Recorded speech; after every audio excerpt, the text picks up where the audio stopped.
Hi guys, welcome to a channel. मैं हूं आपका दोस्त विष्णु और एक polyglot. If you are new to this channel, please subscribe it. Today हम आप लोगों के लिए लाए हैं एक बहुत इंटरेस्टिंग टॉपिक, फ्रेंच लैंग्वेज का, which doesn't even exist in English. So we will learn about partitive articles today. As we all know, it's must to use articles before every noun in French. And 4 type के articles होते हैं French में: definite, indefinite, contracted and partitive articles. आप हमारे French के videos for definite and contracted articles already जो placed हैं उनको चेक कर सकते हैं। लिंक्स हमने डिस्क्रिप्शन में दिए हुए हैं। Please like the video and press subscribe button.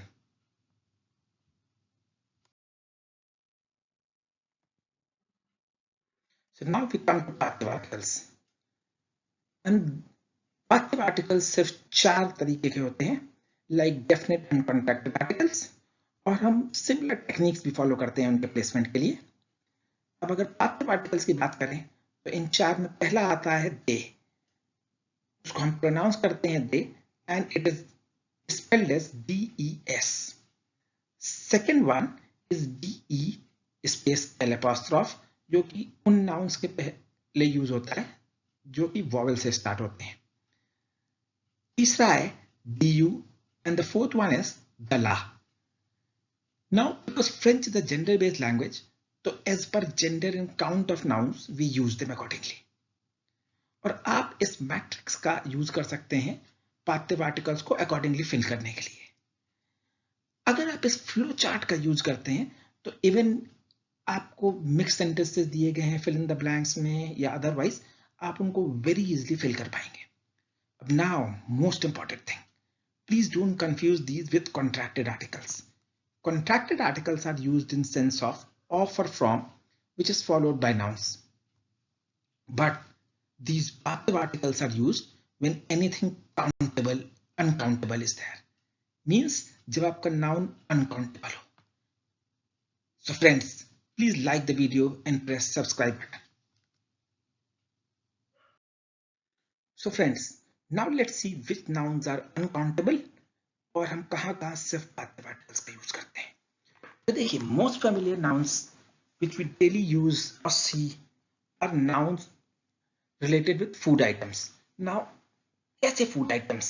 Like bread, sugar, jam, coffee, tea, water. Because often when we say कि I drink tea, so मैं ये नहीं कह रहा हूँ I drink 1 cup of tea. अगर मैं किसी भी क्वांटिटी का मेंशन करता हूँ, then passive articles will not be used.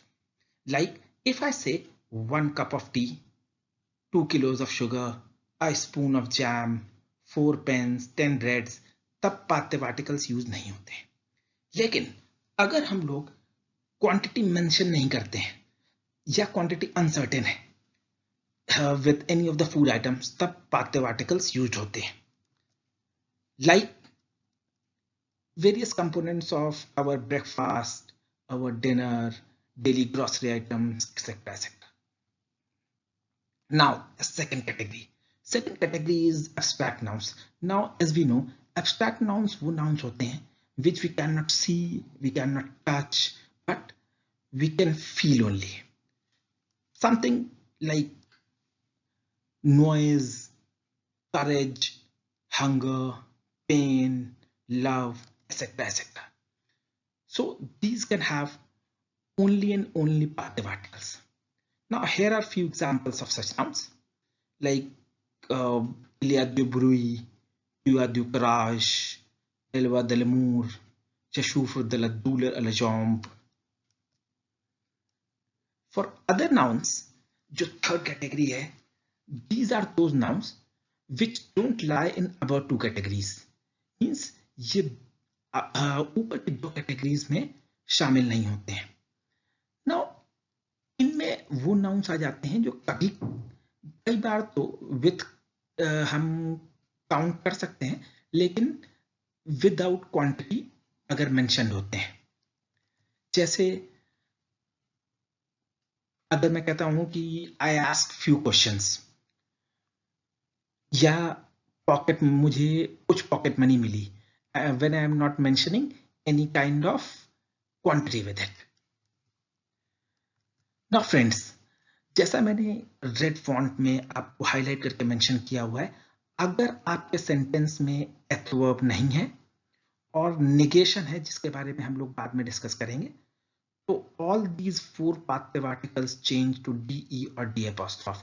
इस टॉपिक के लिए इसका कंप्लीट डिस्क्रिप्शन और डिटेल हम देंगे जब हम नेगेशन में डिस्कस करेंगे। और अगर adjectives, there are 2 kind of adjectives which are used before the noun and after the noun in French. So अगर adjectives जो कि before the noun which are preceding noun use हो रहे हैं, तो उन nouns के पहले अगर DES जो एक पार्टिव आर्टिकल है वो used है, तो वो automatically DE या D apostrophe में convert हो जाता है। Now friends, I again request please like the video and press subscribe button.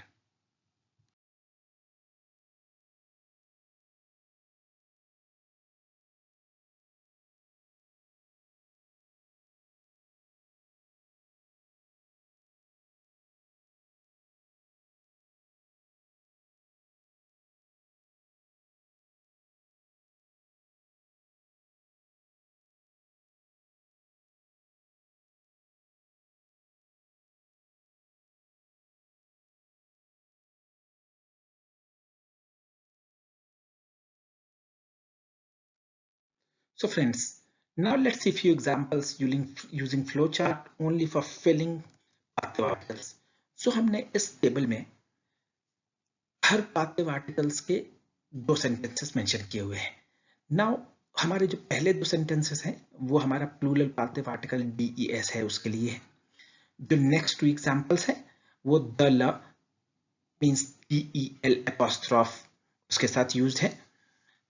उसके नेक्स्ट हमारे जो 2 सेंटेंसेस हैं वो DU पार्टिव आर्टिकल का यूज करते हैं and the next one is using the ला। नो अगर हम DES की बात करें, तो अगर आप फ्लो चार्ट को देखेंगे तो आपको पता चलेगा कि if the noun is plural, like यहाँ पे ममैर प्रो दिस जफ, तो वहां पे जो जफ है मींस अफ जिसको एग्स कहते हैं, वो अगर मेरा प्लूरल है तब आई डोंट लुक फॉर कि वो वॉवेल से स्टार्ट हो रहा है कि नहीं हो रहा है, I just go for using, मैं सिर्फ DES को वहां पे प्लेस कर देता हूं। सेकेंड सेंटेंस में although there is no confusion because crepe जो पैनकेक्स होते हैं वो अगर यूज हो रहा है तो आप प्लूरल को देख के फिर DES का यूज कर सकते हैं। थर्ड और फोर्थ सेंटेंसेस में जो ओ फ्रेश और ओ मिनरल मींस जो वाटर, मिनरल वाटर और फ्रेश वाटर है, बिकॉज वो वॉवेल से स्टार्ट हो रहा है, इसलिए हम लोग द ला का यूज करते हैं। फिफ्थ और सिक्स्थ सेंटेंस में जो नाउन्स हैं पा एंड स्यूकर, ये दोनों मैस्कुलिन सिंगुलर नाउन्स हैं, इसलिए हम लोग DU का यूज कर रहे हैं। और आखिरी लास्ट 2 सेंटेंसेस में हमारे because nouns are feminine in nature, that is why we are using the ला। नाउ मैं एक बात आपसे फिर बताना चाहूंगा, एवरी टाइम, हर समय पे हमारा हर इंस्टेंस में हमारे DE जो पार्टिव आर्टिकल्स हैं उनका इंग्लिश इक्विवेलेंट होना नेसेसरी नहीं है। क्यों? बिकॉज इंग्लिश में पार्टिव आर्टिकल्स एग्जिस्ट नहीं करते हैं। तो आपको ऑफन ऐसा लगेगा कि DES इज और partitive articles are corresponding to, are referring to some और फ्यू, लेकिन कई बार उनका एग्जैक्ट मीनिंग प्रोड्यूस कर पाना बहुत डिफिकल्ट होता है। सो फ्रेंड्स, आई अगेन से please like the video and press subscribe button. So friends, thanks for watching the video. आप ऐसा ही वीडियोस देखते रहिए, हमारे चैनल को सब्सक्राइब करते रहिए, लाइक बटन दबाते रहिए और हमें कॉन्फिडेंस देते रहिए कि जिससे हम और ज़्यादा से ज़्यादा वीडियोस बना सकें और आपको की फ्रेंच नॉलेज को और स्ट्रेंथन कर सकें। Thanks a lot, happy learning, great day, bye bye.